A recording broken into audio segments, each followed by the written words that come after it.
President, thank you. Earlier today, Jay Inslee said that your tweets encouraging liberation. Jay Inslee said your tweets encouraging liberation in Michigan, Minnesota, Virginia were fomenting rebellion. Wondering how that squares with the sober and methodical guidance that you issued yesterday. Well, I think we do have a sobering guidance, but I think some things are too tough. And if you look at some of the states you just mentioned, it's too tough, not only relative to this, but what they've done in Virginia with respect to the Second Amendment is just a horrible thing. They did a horrible thing, the governor.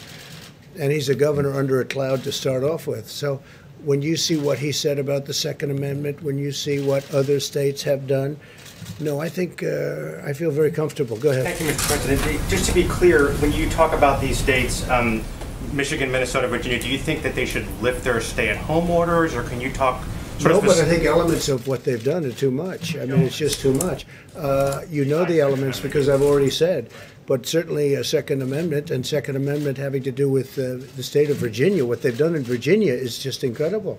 Okay, please. Sir, are you concerned, though, that people coming out in protest are going to spread COVID to other people? They're congregating in ways that health experts have said they should not. No, these are people expressing their views. I see where they are and I see the way they're working. They seem to be very responsible people to me. But it's, they've been treated a little bit rough. Please, Linda.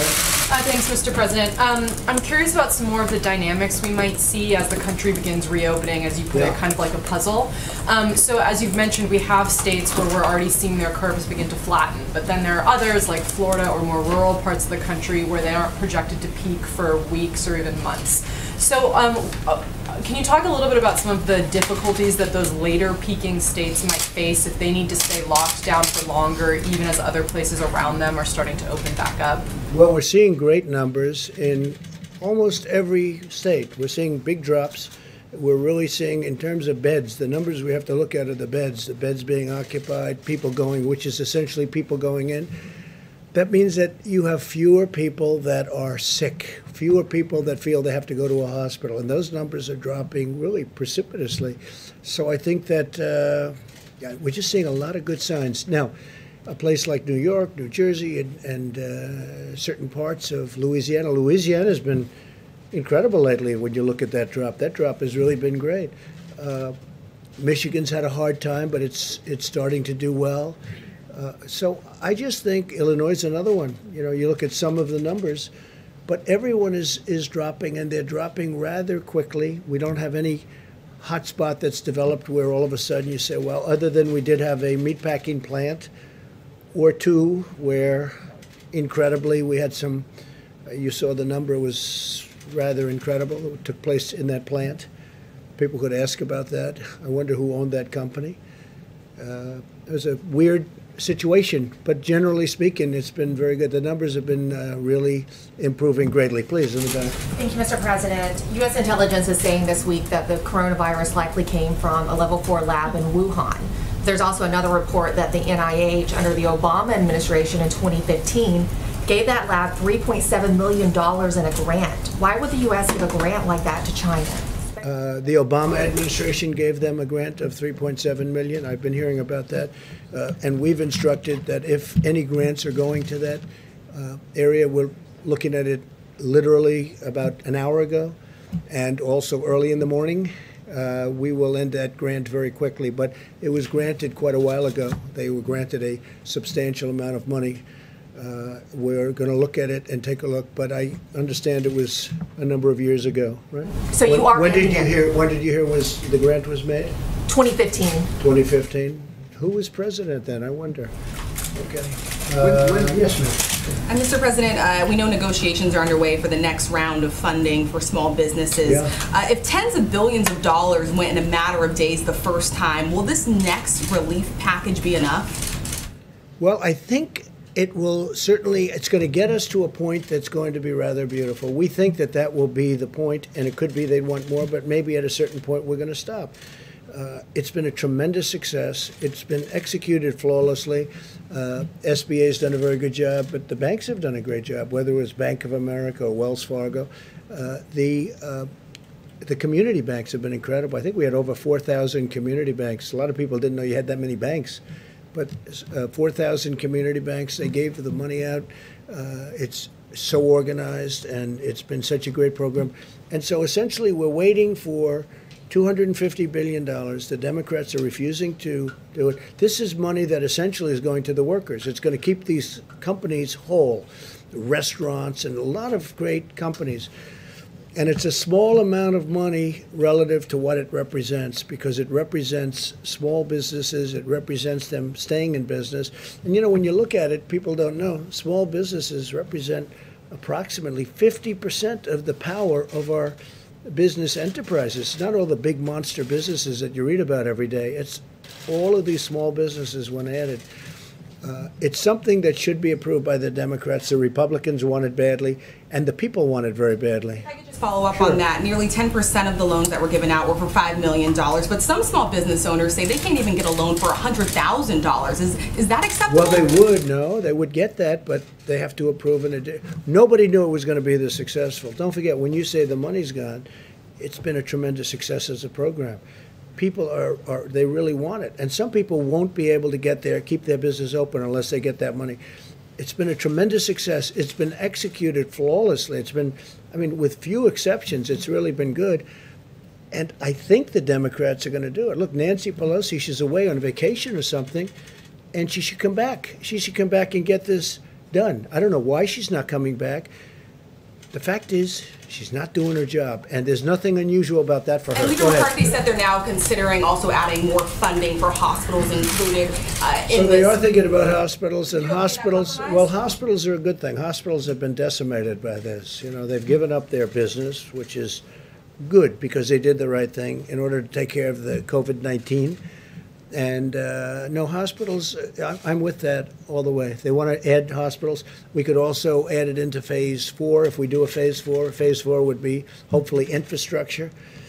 A lot of people are talking about the best thing we could do for this country would be the payroll tax cut that I've been suggesting. A lot of Democrats like it, believe it or not, the payroll tax cut. And Art Laffer, who's tremendous, he's a tremendous, in fact, he recently got the Presidential Medal of Freedom, economist. He was with Ronald Reagan, and he looks like he's 25 years old, but I think you might be a little bit older than that. He looks so great. But Art Laffer said the single best thing you can do is the payroll tax cut. And I would just about agree with that, and I'd like to see that. I'm not sure that we're going to get that, but I think that's something that could be done. It's simple. It's really good for both the company that employs these people and for the people that are employed. So we're going to see whether that happens or not. The payroll, I put it out there, the payroll tax cut would be a tremendous incentive for this country. Steve? China now says its coronavirus death toll in Wuhan is 50% higher, up to about 4,000. Does that sound like a credible number to you? Well, you know, when I listen to the press every night saying we have the most, we don't have the most in the world deaths. The most in the world has to be China. It's a massive country. It's gone through a tremendous problem with this, a tremendous problem, and they must have the most. So today I saw they announced that essentially they're doubling up on the numbers, and that's only in Wuhan. They're not talking about outside of Wuhan. So it is what it is, Steve. It is what it is. What a sad state of affairs. Investigation into whether the virus escaped from this lab in Wuhan. How active is that, and when do you expect we're looking at it. A lot of people are looking at it. It seems to make sense. They talk about a certain kind of bat, but that bat wasn't in that area. If you can believe this, that's what they're down to now is bats. But that bat is not in that area. That bat wasn't sold at that wet zone. It wasn't sold there. That bat is 40 miles away. So a lot of strange things are happening, but there is a lot of investigation going on, and we're going to find out. All I can say is wherever it came from China, in whatever form, 184 countries now are suffering because of it. And it's too bad, isn't it? And it could have been solved very easily. When it was just starting, it could have been solved really very easily. Yeah, please, Vivek. Thank you, sir. So about the 80 million payments that have gone out that you mentioned, you said that less than 1% have had snafus, but that could be 800,000 snafus. So we've also seen Well, I'm reports just saying, it's less than 1%, and the snafus are very minor. you're not and they were talking about fixed. No, massive excuse me. numbers of dead people who've received. No, they were 80 million payments went out over a period of a few days. And they caught certain mistakes that they made, but this is a tiny amount of mistakes. I can tell you mistakes that were made in government where wrong countries were signed, okay? 80 million, this has been a tremendous success. And any mistake that was made, they've been caught.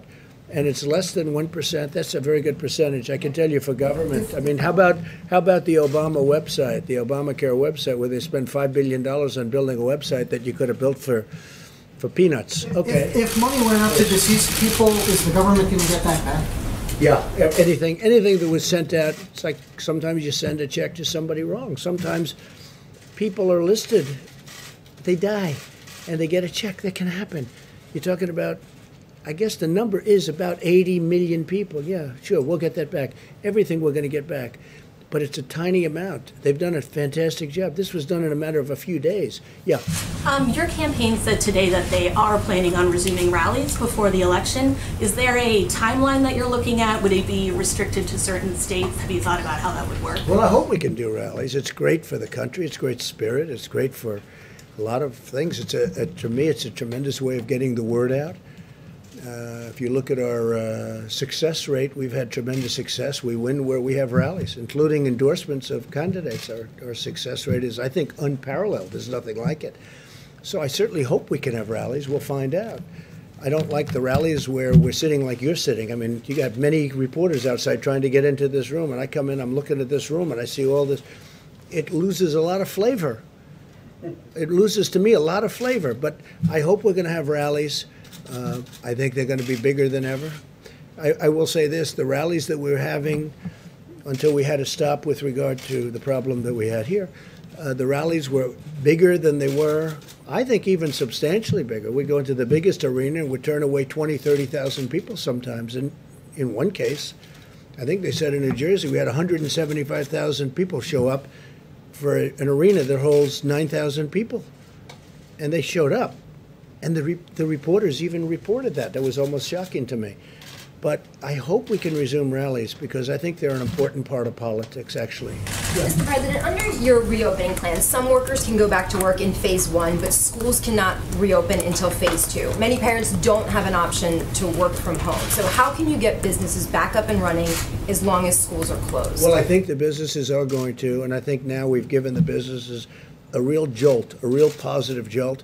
They're able to keep their employees. You know, without the employees, if the employees leave that area, if they leave, you know, who knows where they're going, or if they get another job maybe someplace else, you're not going to have the same business. So we gave them money to hold their employees. They're going to do that. We hope we can do $250 billion more. It's absolutely so inexpensive compared to what it represents, and we hope that's going to happen. But I think, I really think, look, you see it with the stock market. The market was up 700 or 800 points today. And if you would have told me that we would have a virus, the likes of which this world has not seen since 1917, which was the Spanish flu, where anywhere from 75 to 100 million people were killed, and that we'd have a stock market that's not far below its all-time high. And it's starting to get a little low. You know, then you had a 1,000-point increase and a 1,200-point increase. So now we have a stock market that's at a point where it's not very far away from where it was, and we've gone through a closed, literally a closed country. Remember this also. I mean, we have had a closed economy. We had the best economy anywhere in the world by far. We had the best economy we've ever had. And remember this, the dollar is very strong. And strong dollars are overall very good. But it does cause problems. It's harder to sell outside of the country, et cetera, et cetera. It's a little harder for manufacturers. Sometimes it's a lot harder. Everybody wants to invest in our country. Everybody wants, and you know, we're paying almost zero in interest, like in some cases zero. We've never had that before. People want the safety of our country. But if you would have told me that a market was where it is today, and today we had almost, I guess, more than a 700-point increase, and we're at a point which is, it's not what it was, but it's not that far off. I would have told you that's got to be an impossibility. The reason that is because there is a great pent-up demand. This country's going to come back, and it's going to come back strong. We have to get rid of the virus. We've got to open up our country. We're going to open it up in quadrants. We're going to open it up as states. Some of the states should get together, and they should work on their own borders and everything, because you don't want to have people pouring through a border of a state that isn't infected, and you have people coming perhaps outside. That's one of the reasons I was asking Tony 2 days ago about masks. Well, why in Wyoming or Montana would they have to wear masks? The numbers are very good.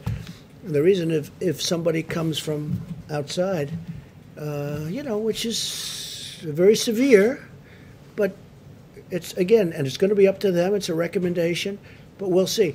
But if you would have told me how well we're doing after we went through the worst event of its kind since 1917, it's pretty amazing. Question, Mr. please. President, about child care, though, millions of Americans aren't sure how they can go back to work if schools are closed. How can they have their kids taken care of? Is your government considering something in addition to helping employees stay employed to help them take care of their kids? It's a good question. I think the schools are going to be open soon. I think a lot of governors are already talking about schools being opened.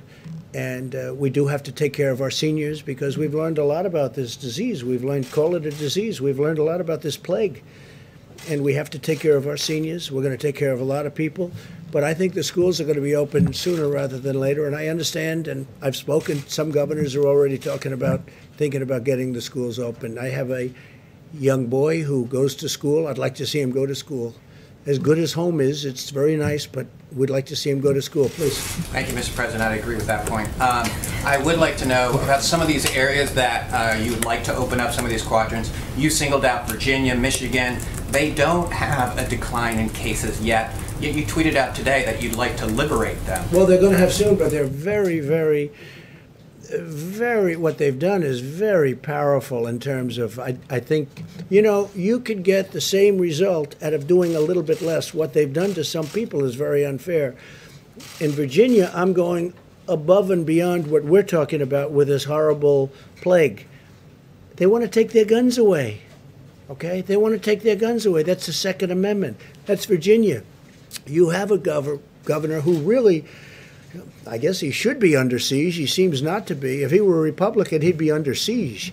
But he seems to have escaped something that was pretty bad, including what he said about birth, including what he said about many different things.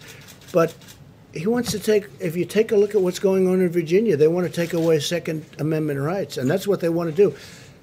So when you talk about liberate, or if you talk about liberation, you could certainly look at Virginia as one. Go ahead. Anybody else? Mr. President. Which states are ready to reopen in your mind, and how soon? Well, I don't want to go. I want to leave the governors make that decision. We're watching very closely. If we see something happening bad that we think is wrong, we're going to come down very strong on that. Very, very strong. The federal government has a lot to say. We have a lot to say beyond what anyone understands. And we think, and I've gotten to know many of the governors, many Democrats too. It's Republicans, and I knew the Republicans. I knew some of the Democrats, but I got to know a lot of them. I think it's going to be in the hands of a lot of good people. I think a lot of good people are looking at this, and they want to do what's right, Steve. The Vice President is traveling soon, I think tomorrow, to Colorado. When are you going to be in a position to travel again? Well, they'd rather not have me travel. I think I've been in the White House, I don't know, for months. I don't know what it is, but it's for months. Other than I did leave to say goodbye to our beautiful ship, right? The Comfort, as it left Virginia, where it got out of dry dock. It got out of maintenance very early. It was supposed to be there for 4 weeks. It was there for a few days. Literally, we got it up to New York. I mean, they didn't need it like. Well, I wouldn't say we hoped. I'm glad they didn't need it. They didn't need it. That was a good thing. They didn't need the convention center, 2,500 beds, or depending on your definition, 2,900. We ultimately converted it to COVID. The Army Corps of Engineers and FEMA, the job they did was incredible. But that's a sign that they're making progress in New York. If you look at that, we built it. It was ready. It's there now. It's ready. We converted it to COVID. It wasn't supposed to be for that, at the request of, frankly, our side. Then ultimately we converted it, but there is much less demand. That's such a good thing. I mean, I'm not complaining about that. I think it's a great, that means New York's making progress. Is it important to you that Vice President is going tomorrow? He's going to Colorado? I think he's going to the Air Force to make the commencement, right? Yes, sir. Oh, I think it's great. I think it's great. If he's going to make the commencement, I hear they're going to have a very spread out crowd. Yes, sir. They're going to be, I will say, they are going to be socially very good. They're going to be very far apart. That'll be very interesting. I think I'm going to watch that one. No, they're going to be, they're going to have a good spread, a good distance apart. I spoke to Mike about it. No, I think making the commencement speech, I'm doing it at West Point, which I look forward to. I did it last year at Air Force. I did it at Annapolis. I did it at the Coast Guard Academy. And I'm doing it at West Point. And I assume they've got it. And I understand they'll have distancing. They'll have some big distances, so it'll be very different than it ever looked. Do I like the look? No, I don't. And eventually, next year, they'll have a commencement which will be like it's been, like when people like this, our great admiral who's done such a great job, when he graduated from where he graduated, me too, we're nice and tight. And that's going to happen again. I don't want people to think that this is going to be like this forever, but for a period of time, we're going to have to keep it that way. That includes baseball games and football games and other things. But eventually, as this virus goes away, it's going to be better and better. Director, it's going to be better and better, and we're going to get our lives back to the way they were. You know, one thing that bothers me, a couple of restaurateurs called, and they said, I mean, sir, I barely made a living with 150 seats. Now, if I do what they want me to do, I'll be down to 25 seats. And I can't. I said, yeah, but you're not going to be there forever. And he didn't really know that. He thought that they were going to take 150 seats, move it down to 25 to 50 seats, depending on the way he laid it out. He said, don't worry about it. Eventually, you're going to be back to the scene that you used to have, which was, look, I could tell you about, and I'm not going to do it because I didn't want to bring it up, but I could tell you about events that took place. And I said things like, you'll never do that again, or you'll never do this again, or I don't even want to mention the events. I don't want to mention what you're supposed to be doing. Because, and you know, one of them was so horrible. I said a certain industry will be out of business, never happen again. 2 weeks later, it was like nothing ever happened. Hopefully, we get rid of this. We have tremendous talent up here and all over, including governors, including local governments, state governments. I look forward to the time, to me, when we can really normalize. But normalizing is being back to where we were. Yeah, please, go ahead. Mr. President, some of your allies are calling for China to be stripped as host of the 2022 Olympics. Wondering what you make of that. Is that something that you would consider, or? So I just made a deal with China where they're going to put in $250 billion of product. They're going to be buying 50 from 40 to 50 billion in farm. I want to see what's happening with China. I want to see how they're doing on it. Are they fulfilling the deal, the transaction? We have a lot of discussions going on with China. Let me just put it this way. I'm not happy, okay? I'm not happy. And I spoke to them, and this could have been shut down a long time ago. They knew it, and we couldn't get in, and in all fairness, World Health couldn't get in, and that's why I wish they took a different stance. They took a very pathetic stance and a very weak stance, but they say they couldn't get in. But ultimately, they got in much sooner than anybody, but they didn't report what was happening. They didn't report what was happening inside of China. No, I'm not happy with China.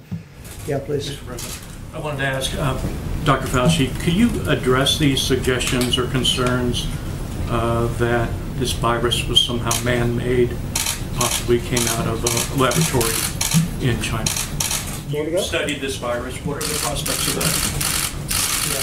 There was a study recently that we can make available to you where a group of highly qualified evolutionary virologists looked at the sequences there and the sequences in bats as they evolve, and the mutations that it took to get to the point where it is now is totally consistent with a jump of a species from an animal to a human. So, I mean, the paper will be available. I don't have the authors right now, but we can make that available too. Follow up, sir, on the protests that we've seen of people wanting the economies to open. Does that concern you, though, as a health expert, when you see folks congregate, and are you worried if that's encouraged? Well, I mean, I'm looking at it from a public health standpoint. I certainly can understand the frustration of people, but my main role in the task force is to make recommendations to protect the health and the safety of the American people. And I would hope that people understand that that's the reason why we're doing what we're doing, and hopefully we'll put an end to this. Thank you. And I will say this, I'm very, very satisfied with the decision we made, listening to experts, listening to my gut, the feeling of the Vice President, and really many others when we put it all together. Look, if we didn't do what we did at the time, we could have lost more than 2 million people. I really believe that. I could show you charts of other places that gave it a shot and they're not doing well. And I would show it to you right now. I don't want to embarrass anybody, but they gave that a shot. It's an automatic. I mean, everybody would say, let's do that, until they sit down and start thinking. And we could have lost more than 2 million people. We could have lost more than 2 million. Could have been much more than that, by the way. We have one that says from 1.6 to 2.2, but it could have really been more than that. But I looked at one in particular, one country in particular, that is using the herd mentality, not working out very well. Now, with all of that being said, we have to get back to work. We'll be crossing lines very soon in many cases. In some cases, we're well on the way down. In other cases, we're right at the top and heading down. We're heading in the right direction. I saw some numbers from New Jersey, which was having a very tough time at starting. He's doing a terrific job, the governor, Phil Murphy, starting to get some really good signs. I looked at some of the New York numbers. They're starting to get, they've been devastated, obviously, but some really good things are starting to happen. So if we would have done something different, first of all, it would not have been sustainable. You would have had people, they would have been furious at you and me and everybody up here. It would not have been sustainable. Because you look at some of the hospitals, as an example, a certain hospital right near where I grew up in Queens, and you had body bags all over the floor of that hospital. You know the one I'm talking about. All over the floor of the hospital. Now multiply that times 12 or 15, because that's the kind of numbers you're talking about, 12 or 15. And it would not have been, there would have been an insurrection. Nobody would have understood that. Whereas right now, nobody can be blamed, and there is no blame. We're all in a situation that was caused, that should have been solved long ago. It could have been solved probably very easily. Look, this is a tough enemy, but probably very easily if a certain country did what they should have done. And we're just starting to learn those facts. But what we did was the right thing. What we did was the right thing. With that being said, we want to get back, and we're going to be opening up states. They're being opened by very capable people. It's also point of sale, as they say in a different business. It's the point, they'll be able to look at that, where the testing is taking place. We're going to help them with the testing. We've developed some tremendous tests over the last little while, and we're going to work with the states, so we're going to help them. But they know every inch of land in their states. I watched the governor of Arkansas, Asa, you saw that. I thought he was terrific. I watched the governor of Oklahoma over the weekend being interviewed. He was terrific. They've done it a little bit differently, and they've done it tight, and they've done it strong, and they were very prepared, and they have more beds than they needed, and that's a good thing. But I've seen some very, very good things, and I think you're going to have some very positive events taking place over a very short period of time. And I think with that, we'll see you tomorrow, but really this has been a situation where a lot of great people have been involved and a lot of great decisions have been made. Thank you all very much. Thank you. So there will be a briefing. Can we follow up with a couple questions?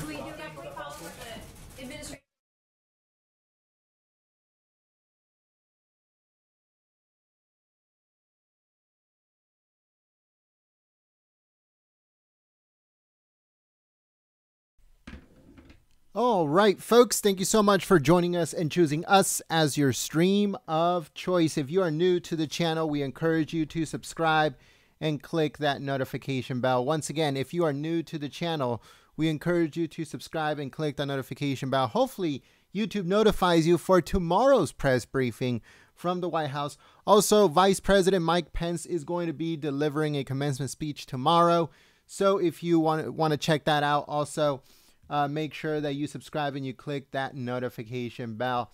Now, if you do not want to get notified by YouTube, because YouTube is not reliable when it comes to getting notified, all you have to do to get notified by us directly here at Golden State Times is text the word Trump Live to the number 555-888, as you guys see it on your screen.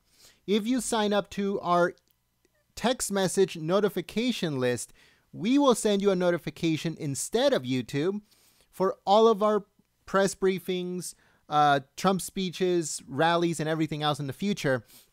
We'll send it directly to your cell phone by us here at Golden State Times, not YouTube. YouTube doesn't always send notifications. So that is the reason why, if you want to get notified directly by us instead of YouTube, text the word Trump Live to the number 555-888. Thank you so much, folks. And also, we want to give a big shout out to everyone that supported us through Super Chat and through membership.